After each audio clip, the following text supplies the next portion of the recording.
July, yes. And your title is what? City Commissioner. Okay. So you were at the MPO meeting yesterday? I was. What did the DOT have to say about the crack in the bridge? Well, they gave us a full report, and the full report included from how it was discovered. It was how they mobilized not only Region 4 of the Florida Department of Transportation, but they really regionalized the whole state, the assets of the whole state, and then they collaborated with the City of Stuart, Martin County, our state rep, state senator, to get information out, but also to develop the best way to deal with traffic, the repairs, and minimalizing the effects on the community and as far as transportation wise. Did they say how the crack formed, what caused it? Well, they talked about water seeping through the concrete into the tunnels where the and I'm probably I'm not a technical expert, but seeping through the tunnels into where the strands are with the cables.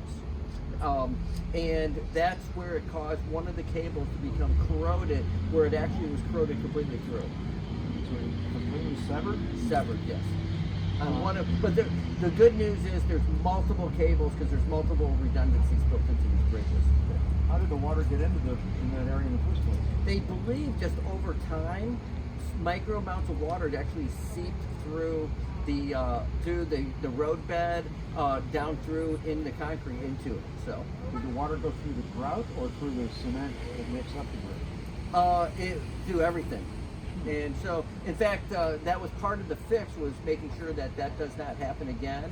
And one of the things they did was, at the completion of the repairs, they sealed the roadbed of the bridge with a sealer that keeps water from going through. And one of the things I had asked, a question I had asked is, I noticed that from running the bridge one day that they paved with asphalt the sidewalks, and I thought that was unusual. So I had asked why they'd done that, and that was because they needed to put that asphalt surface down over the concrete sidewalk so they could seal that up so that it wouldn't go through, because that's what they needed, was the product that they needed to keep the water from going through the sidewalk as well.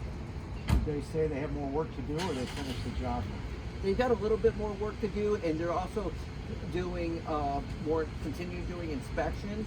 And I think one of the big takeaways I took from this is they expressed not only how the state worked with everybody and collaborated to get the bridge inspected and repaired, but they also talked about what they've done to ensure it is safe and that the public knows that it's safe. For example, they have acoustic monitors now that go through the entire bridge, the interior of the bridge, that will hear the sound if any strands on those cables break. They'll hear that, and they'll be able to identify, I believe he said, within 1.5 meters of the location of where that sound came from. They also have put stress gauges in there that they'll be able to see if there's any additional stresses being put on the bridge, if there's any additional issues. They don't believe that's going to be a problem, but they do understand that the bridge has had a problem, and they also got to have public confidence in the bridge. So the acoustic monitoring, did they say whether that's a first for any bridges in the state, or are there other bridges that have that here? I do not recall if he said it was a first, but it is, as far as the state goes, but I believe it might be. It sounded like this was the first bridge they've had this problem with here.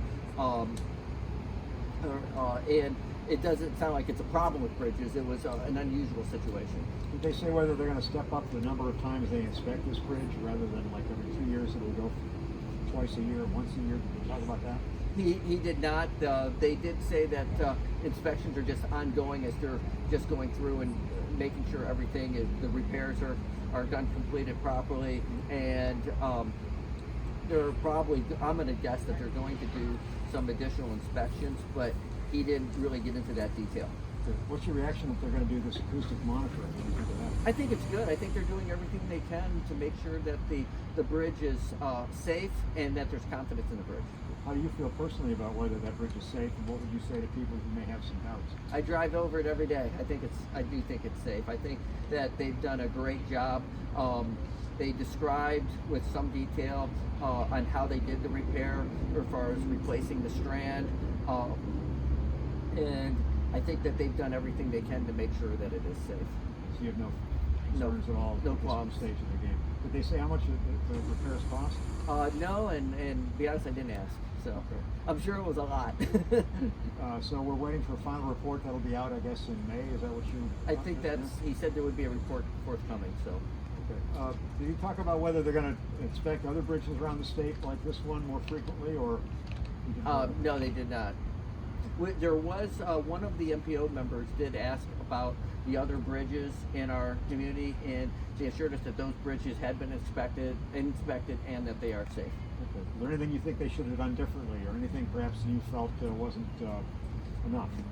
No, I think they've done I think all things considered, they did a fantastic job dealing with a crisis. And I think the quick thinking of the inspector who saw the crack. And one of the things that they pointed out that I had not realized is the inspectors showed up to inspect the bridge. A piece of equipment was broken that they were going to use, that they used to hang over the bridge.